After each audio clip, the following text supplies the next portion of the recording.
Okay, folks, it's quite a big day here on the Muscle Tone channel. That just doesn't sound like something that anybody can take seriously at all. May 1st has arrived, and we're finally acting upon that gargantuan promotional trailer. The Challenge Series has returned, except it's not on the Soto Corsa, finally. No. This is a much bigger deal. We are on Gran Turismo 7. The game has included a custom race editor where you can create the grid exactly how you want it. And you can even rename the drivers just like you could on a Soto Corsa. So drop something right before the recording. Using this, I have created several dozen, actually exactly 100 cars for 74 unique drivers. And they're all going to, race in a series that's sort of like a cross between the original Challenge series and how the Twisted Invitationals were structured. This first episode will not follow that same structure necessarily. This first episode here is to give sort of a taste of the different kinds of races, like the baseline for the different kinds of races in the Challenge series. Here you can actually see 3 of the customized cars that are in the series. Just 3 of them out of the 100. You can only fit so many in a scene. Gina's 3rd generation RX-7 on the far left. In the middle, Natsuki Narashi's custom Toyota AE86. And on the far right is the 2020 FK8 Honda Civic, driven by Shoji Hakure, who I think only appeared one time in the original Challenge series. There are some drivers who are going to be making their debuts here, like Shoji. Well, no, Shoji did not. He didn't appear in the original Challenge series, but I forgot he was in Unhinged because of the CRX in that game. Unhinged, Twisted Invitationals, the Wreckfest series, blah blah blah. There are some drivers who are making their first appearance in the series here on GT7 due to vehicular constraints. I think, trying to think who one of those would be.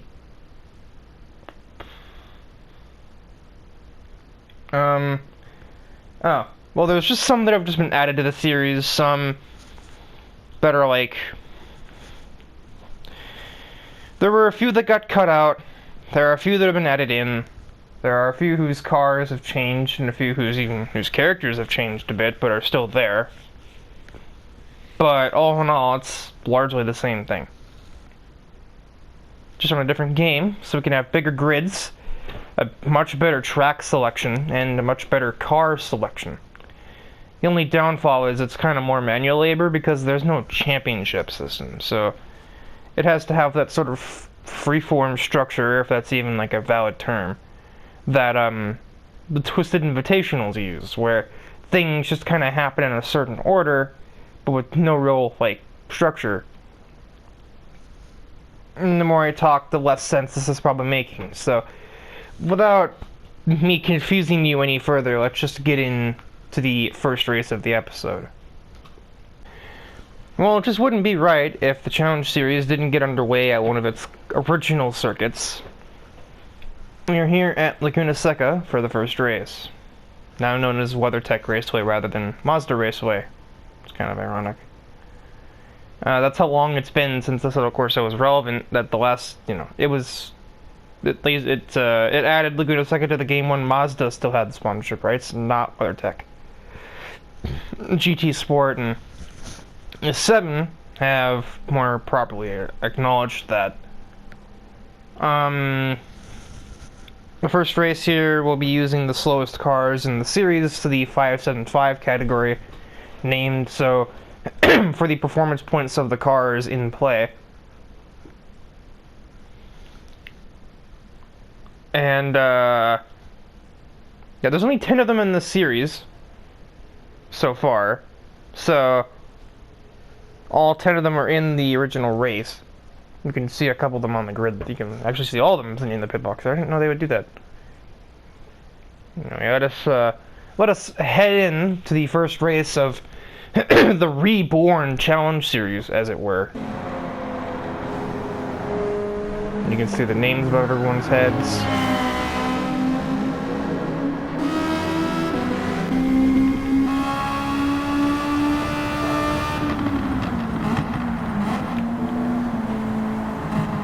And all this stuff on the screen too, for good measure. This game is loud! Oh my god!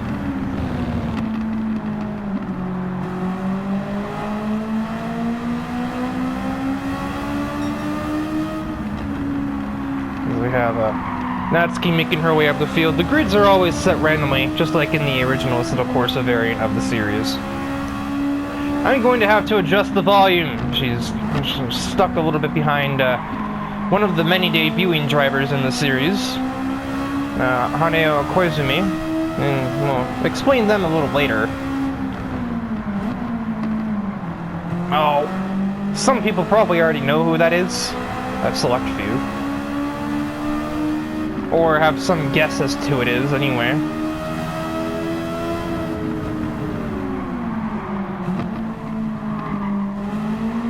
It was about making a bit of contact with Natsuki. Natsuki, obviously a little bit off-center, it's out of control. Dedrick Schwartz made full advantage of that moment as well and got ahead of the Miata driver. Finally, Natsuki is released from that Volkswagen Polo.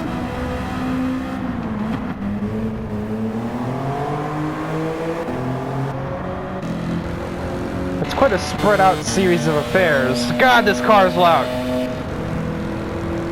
This thing is much quieter. It's a pretty spread out series of affairs in the top 5. Scott Webber is all over JJ West. That's another new driver. I know at least one person who knows exactly who JJ West is, but I don't know about anybody else. You can tell Natsuki is pushing this little 8.6 to try and catch up to the rest of the crew, as she's kind of sliding out through a lot of the turns. Though she's a semi-professional drifter on top of being a motorsports racer now, so I think she knows probably what she's doing when it comes to car control. As Scott Webber up ahead looked for a pass, couldn't make it. Ivan Sodakov looked for a pass on Nico Yazawa and might make it. Nope, Nico manages to shoot back around the outside at that weird kink thing. Natsuki made short work of Scott Webber, meanwhile, and she'll now chase down the Subaru BRZ up ahead.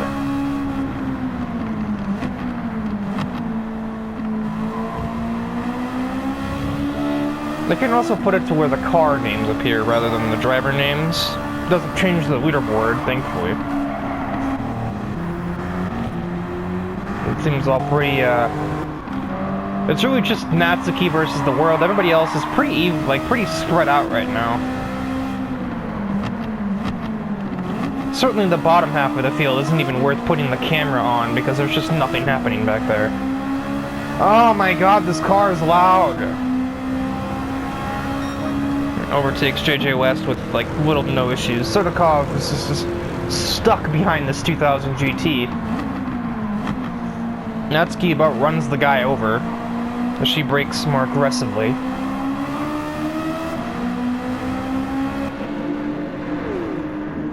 Oh yeah, there's broadcast cameras now. So of course doesn't really have this. I still usually prefer using the chase camera, but yeah, I can much more easily change cameras too. Gone are the days of me having to bring up the pause menu every time I want to do anything. Now I can just quickly flick through all 10 cars, change cameras at will, and it doesn't disrupt the HUD at all. Even the drivers I'm not controlling have onboard cameras. It might take a second to pop in, as Natsuki had the move done on Nico, but Nico, with more aggressive braking and a little more contact, just about tries to fend her off. She has the better lane, but Natsuki just seems to have better cornering in this 8.6. So that second place, she can chase down Sayori. These two have a bit of pass together. There'll be a detailed, like, character profile video for that, though. For now, that's pretty simple. That's about as easy as it gets right there.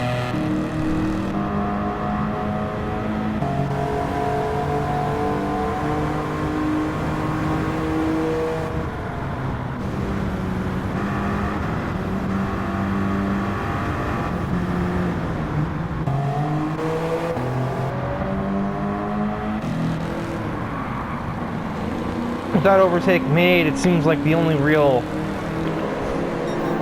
possible action is Ivan Sodokov is just on top of that 2000 GT.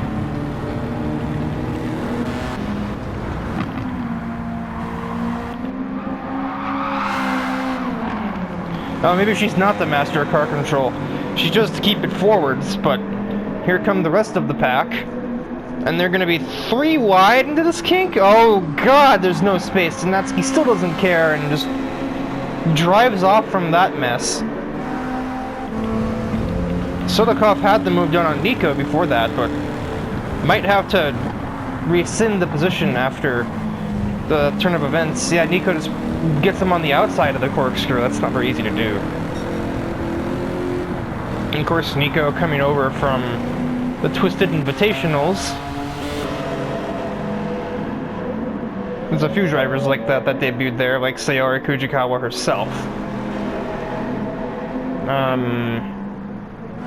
Scott Weber was a character before that, but as we head out of the last turn, and despite a bit of a spook from the car's, you know, dated suspension, Natsuki Narashi will take the win at the first Challenge Series race here at Laguna Seca. Some heavy margin back. It's 10th place. Taylor's car's not really optimized, to say the least. For the second event here in this episode, the first episode of the Challenge Series, we visit a completely new circuit for the Challenge Series. New even in concept, let alone in location. Yes, we race along the Tokyo Expressways here for this one. I think it's what, the Shuto Expressway or Shutoku Expressway? Something like that. It's like the same expressway, it's all over like One Gun Midnight and stuff like that. It's the big ring road that goes over all of Tokyo. If you know anything about Japanese car culture, you probably know what this is. Between the Midnight Club, One Gun Midnight, some initial D scenes take place here. Special Stage Route 5, I think, was supposed to be on the same expressway before they were just like, let's just put the actual expressway.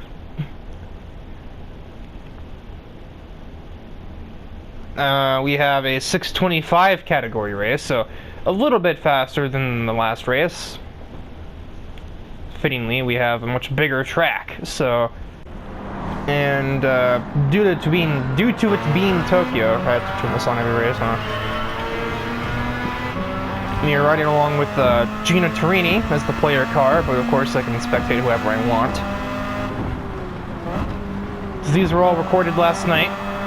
You won't see any live gameplay as Gina exercises her own drifting skills there through the first corner and gets around the Integra of Emi Ibarazaki with, like, no issues. Yeah, she's recovered from her injury. We've taken such a long time off that her re-injury, her leg infection, have both disappeared. And up ahead, there's Tyra Mcintosh. More of a derby guy than anything, so we can kind of see Gina's struggling to clear the Dodge Super Bee and struggling to keep the car on the road too, apparently. And this is now where it's worth introducing this big subdivision of drivers. Eli Ayase, Nico Yazawa, Nozomi Tojo, Haneo Koizumi, Rin Hoshizora, who's being passed by Maki Nishikino, Umi Sonoda, Honoka Kosuka, and... wait, what? And Kotori Minami are all part of the same sort of subcategory of drivers, as Gina finally clears that Dodge. These 9 girls are all part of the... a separate category, the, pretty much its own category, the Love Live idols from the anime series, particularly the series that aired in 2015 in an English form, but originally came out in, I think, like late 2013. Nico Yazawa is, you know, the first character that showed up, and she managed to get all of her little idol friends to join in the motorsports fun. Of course, the main difference now is instead of being high schoolers, some time has passed since their days as school idols, so they're actually in their mid-20s now.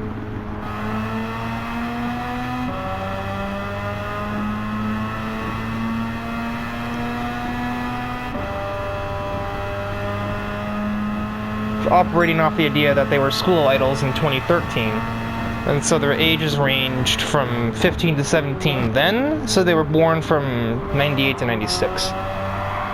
As Gina is continuing to be obstructed by many vehicles. Now it's Minami in her 8C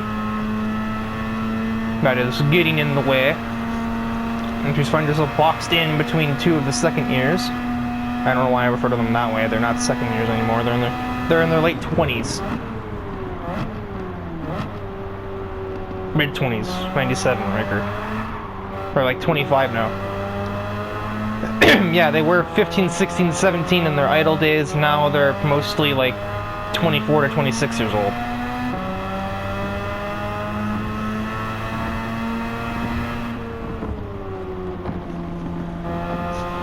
Just Gina clears the NSX around a Camaro.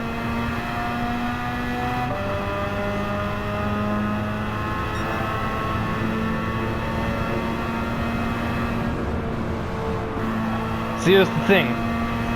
Yeah, sure, the Love Live girls, they've all got a bit of a home advantage. They all live in Tokyo. Gina doesn't live in Tokyo, she lives in Yokohama, but she's done plenty of street racing in her time. So driving something like the Tokyo Expressway is almost second nature to her to a certain degree.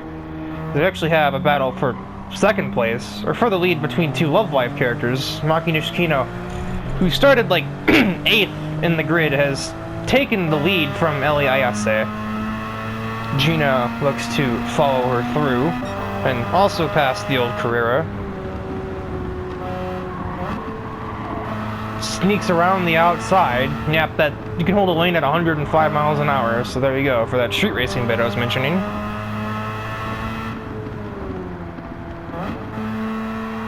I thought it was just Maki making short work, as Gina has a big moment, but that doesn't even stop her momentum enough. She might still make the pass regardless.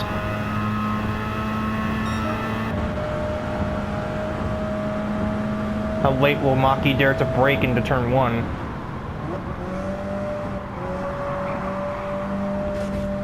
Now Gina hits the wall trying to push too hard, and that does allow Maki to reclaim the lead.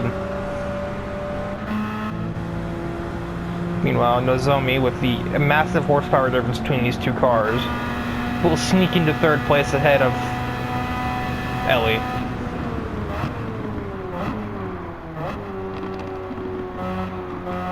This battle for the lead is getting really tense through the drift train section. If you know, you know. Gina backs up the exit, or backs up the entry to get a huge exit out of that section. They're going to be at a dead heat heading towards the next turn. They're both going to keep their individual lanes. There's obviously quite a bit of respectful driving between Gina and her competitors. Gina doesn't like to race like an ass. And with that, Gina Turini is the leader. As you scroll through the running order, another driver that's making a lot of positions up is Axel Valentine here in his Mustang Mach 1.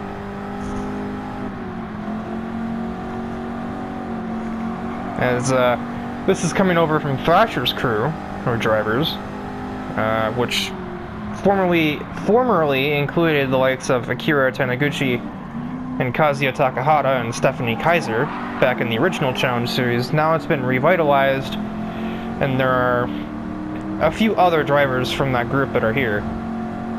I believe he started like 12th, and he's in 8th.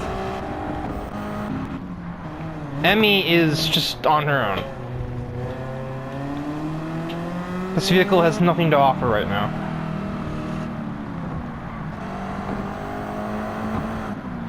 Kyozo Kitano is also in Thrasher's group, running an MR2. Tyra Mcintosh trying to do something about the MR2. The MR2's got cornering speed, the Charger's got horsepower. It's the classic power versus cornering battle. But a track like the Tokyo Expressway, I personally feel like the handling is going to usually win out here. Tyra's scraping the wall. But he does have the run on that MR2, and he should have the place made up there.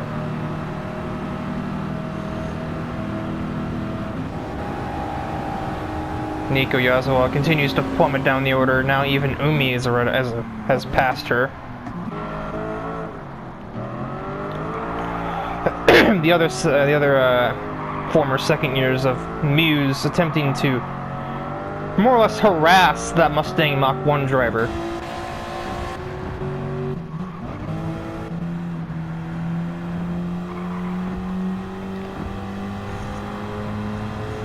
Koizumi has quite the overspeed on that Porsche, but this isn't exactly a known passing zone for the AI. And that momentum would probably just be wasted.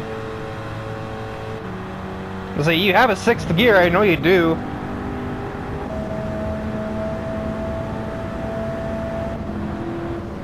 As there's just not a whole lot that Maki can do about that FC. Even as Gina brakes pretty conservatively into the hairpin, the 308 is just not able to produce the speed. Ellie just got back ahead of Nozomi. How did that happen? Okay, there's a rewind button. Well, just hugely aggressive brakes, utilizing the lighter weight of the Porsche.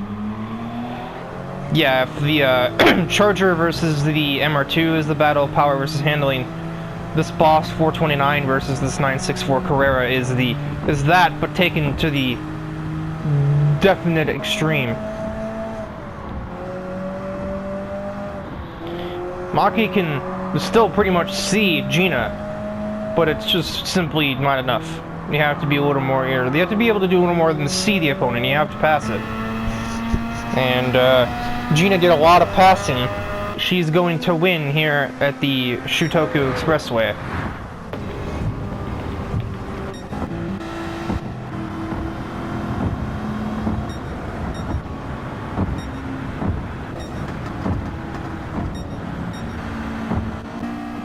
Yeah, we ain't waiting for you, Amy.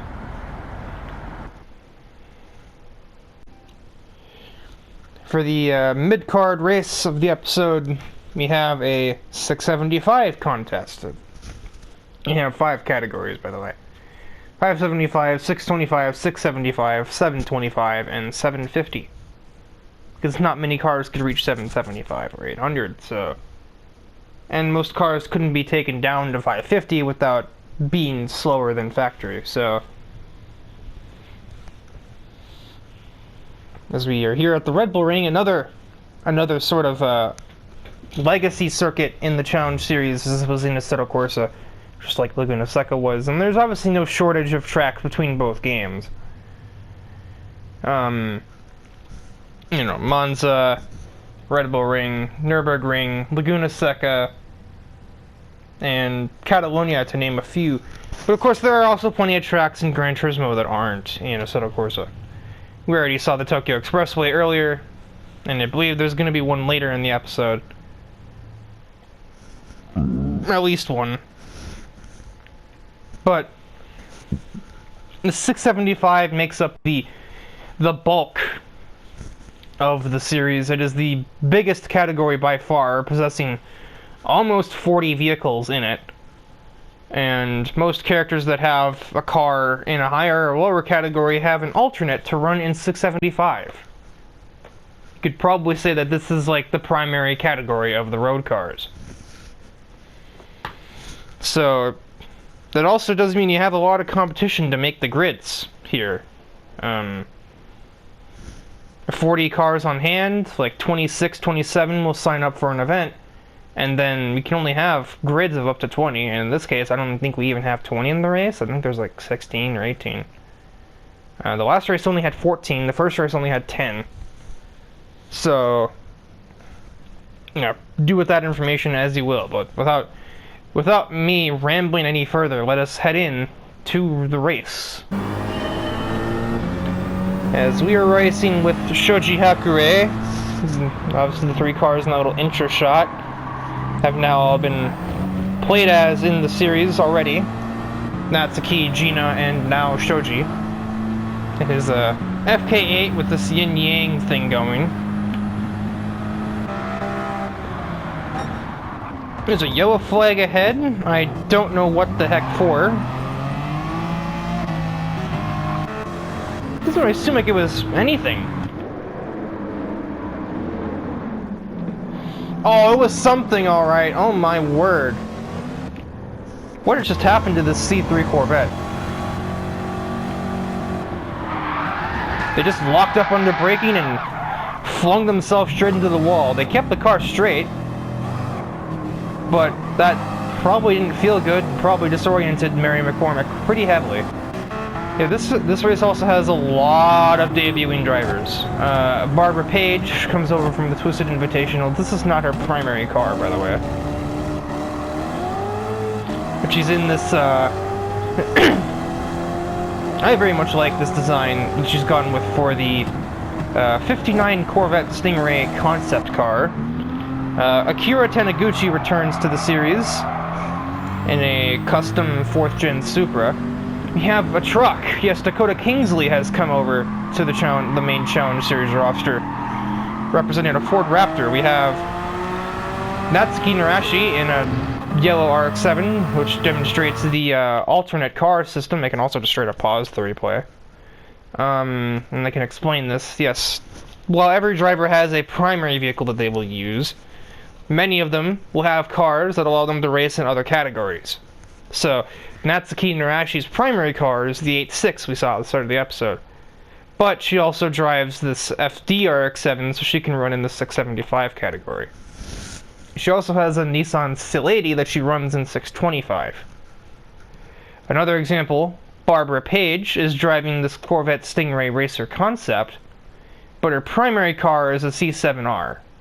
Well, not a C7R, it's a C7 Corvette that just has a lot of aero parts, so it kind of looks like a race car. Another driver with such an example is Tyra Mcintosh, back here fighting with Thrasher, ironically for 8th. He's driving this MK5 Supra, but his primary car is that Dodge Super Bee from earlier. And you can run through the rest of the grid pretty easily this way. I believe there was another moment for this driver, yeah. I remember seeing this when I was playing the race. Mary needs some brake balance adjustments. She keeps getting loose into corners.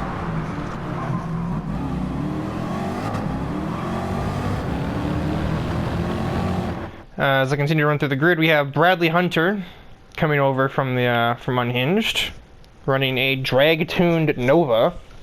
Mary McCormick also coming over from Unhinged.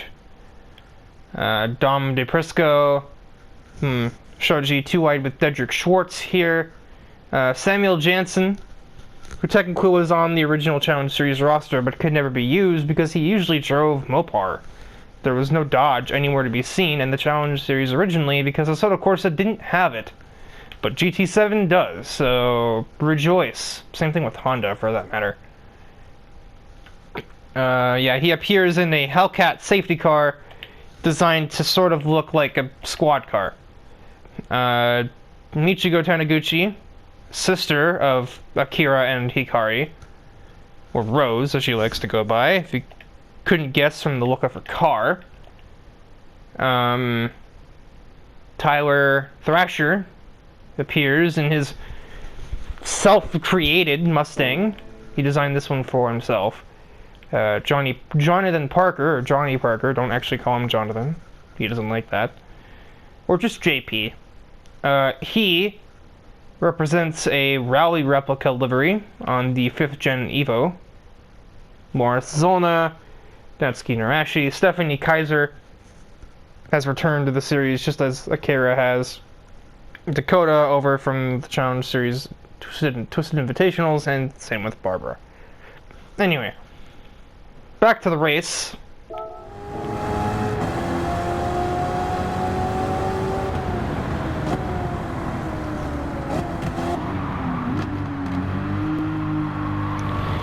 The basic overview of this Corvette is, I have a hard time controlling it. Luckily the AI don't. It's basically a dragster in spirit. It has incredible top speed in straight lines, and incredible acceleration, but not so incredible brakes.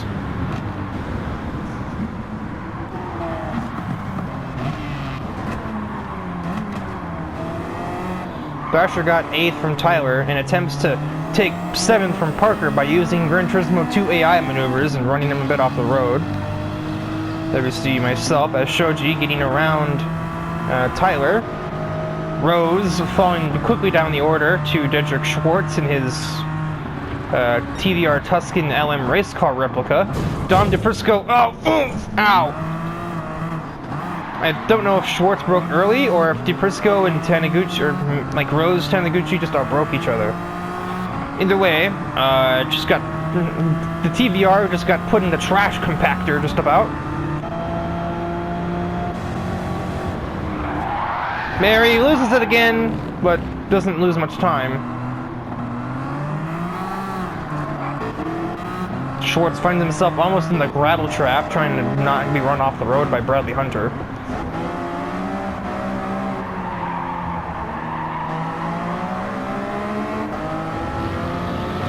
DePrisco shoots it around the outside of McIntosh. Will he make it stick? No, because Tyler will get very tight, or understeery, or however you want to phrase it. However, the acceleration of this Countach means that none of that matters. I have to wait to get around Parker, though. As Shoji is just all over Natsuki's back bumper. He's got enough overspeed here.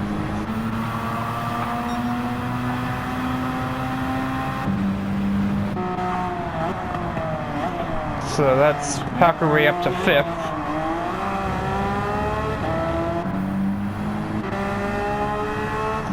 Everybody else near the top 5 is still pretty much under a blanket. Barbara makes up time on the straightaways and very clearly loses it in the braking zones.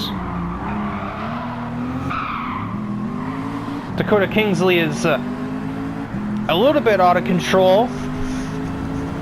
He's now too wide with the Porsche of Stephanie Kaiser, and meanwhile Shoji's just stuck behind it with nowhere to go.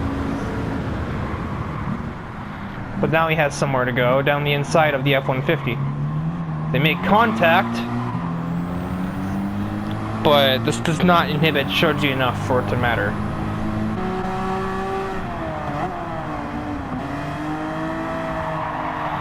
Shoji gets ahead of the Porsche, but outbrakes himself a little bit, but doesn't matter. It makes a bit of rubbing up against the car of Akira Taniguchi, but he'll be on his way, probably, yes.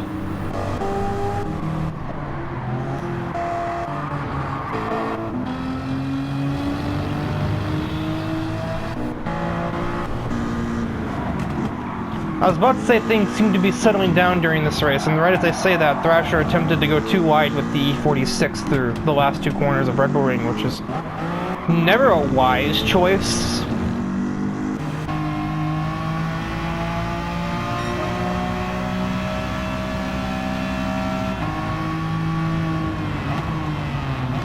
Morris will now go down the inside of Natsuki. Not really. He just kind of faked it and then didn't actually go through with anything. And Shoji has caught that Stingray concept, but the horsepower on this thing is untouchable. But the braking zones of it definitely are. Shoji dummies a move down the inside, but can't really find the space.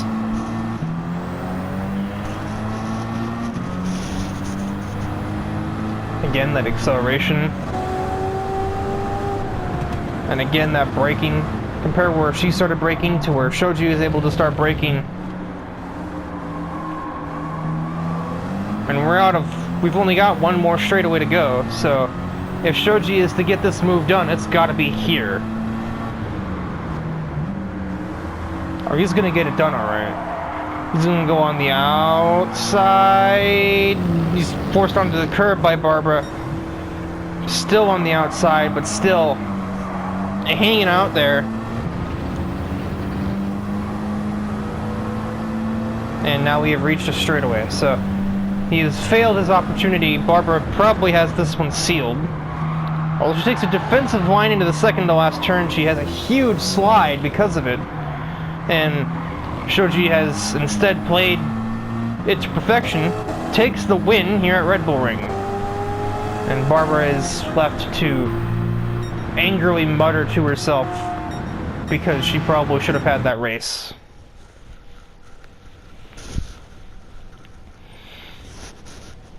And here we can look through the results. The only thing that I missed from the back is that Michigo eventually got ahead of Samuel Jansen, and that's about it.